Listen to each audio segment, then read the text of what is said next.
વિસાવદરની પેટા ચૂંટણીમાં વિજય મેળવ્યા બાદ આપના ધારાસભ્ય ગોપાલ ઇટાલિયા સુરત આવતા કાર્યકર્તાઓ દ્વારા ભવ્ય સ્વાગત કરવામાં આવ્યું। સુરત આવેલા ધારાસભ્ય ગોપાલ ઇટાલિયાએ પાટીલને ચેલેન્જ આપી હતી। વિસાવદર બેઠકથી વિજય બનેલા આમ આદમી પાર્ટીના ધારાસભ્ય ગોપાલ ઇટાલિયાનું સુરતમાં જોરદાર સ્વાગત કર્યું અને ગોપાલ ઇટાલિયાએ ભાજપના સત્તાધીશોને ટક્કર આપતા કહ્યું, હવે એક પણ ધારાસભ્ય તોડીને ચૂંટણી જીતો।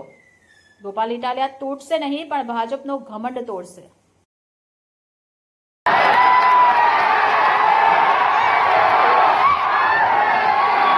સીઆર પાટીલે ગુજરાત આખામાં ઉપાડો લીધો કે ધારું એને તોડું, ધારું એને પક્ષ પલટો કરાવું, ધારું એને જેલમાં પૂરું। દોસ્તો સીઆર પાટીલે ઉપાડો લીધો, અહીંથી ધારાસભ્ય તોડું, અહીંથી તોડું, ત્યાંથી તોડું, ઓલાને લઈ લઉં, આને લઈ લઉં, આને લઈ લઉં।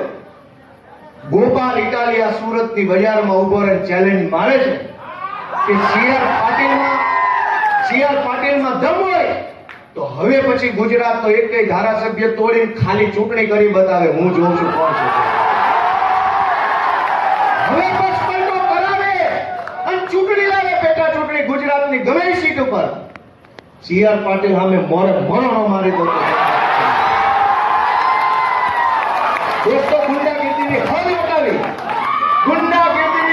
વટાવી પાટીલના કામમાં દોસ્તો રાજનીતિને ખાડે લઈ જવાનું, તળિયે લઈ જવાનું કામ આ સુરતની ટોળકીએ કર્યું।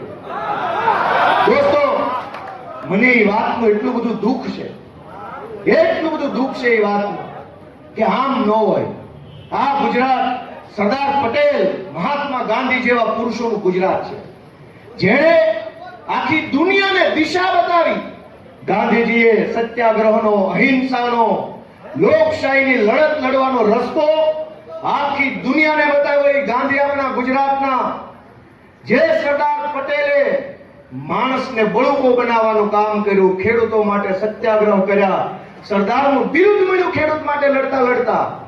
ઈ ગાંધી અને ઈ સરદારના ગુજરાતમાં બુટલેગરોના હાથમાં સરકાર આવી, એ વાત ખટકે છે મને। ઈ વાત ખટકે છે કે ગાંધીનું ગુજરાત બુટલેગરના હાથમાં ન હોવું જોઈએ ભાઈ સાહેબ। અને અમે હાથ ઉપર હાથ રાખીને નિરાશ થઈને બેસી રહેવા વાળા માણસો નથી। અમે સંકલ્પ કર્યો કે કોઈ બોલે કે કોઈ ન બોલે, કોઈ લડે કે કોઈ ન લડે, કોઈને ફરક પડે કે ન પડે, ગોપાલ ઇટાલિયા આમ આદમી પાર્ટી ઈ લડશે, બોલશે, અવાજ ઉઠાવશે ને બુટલેગરોને હટાવી જનતાનું શાસન લાવશે। અને આઝાદીની લડાઈમાંથી આપણે શું શીખ્યા કે એક ગાંધી બાપુ, એક સરદાર પટેલ, એણે એવો સંકલ્પ લીધો કે હું આ દેશને અંગ્રેજોની ગુલામીમાંથી આઝાદ કરાવીશ। ગાંધીજી પાસે શું હતું?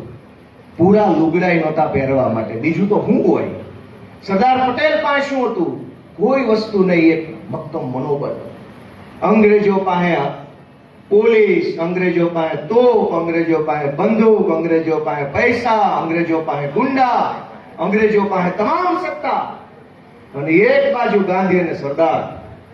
દોસ્તો સત્તાનું બળ મોટું બળ નથી, પોલીસનું બળ મોટું બળ નથી, રૂપિયાનું બળ મોટું બળ નથી, ગુંડાનું બળ મોટું બળ નથી।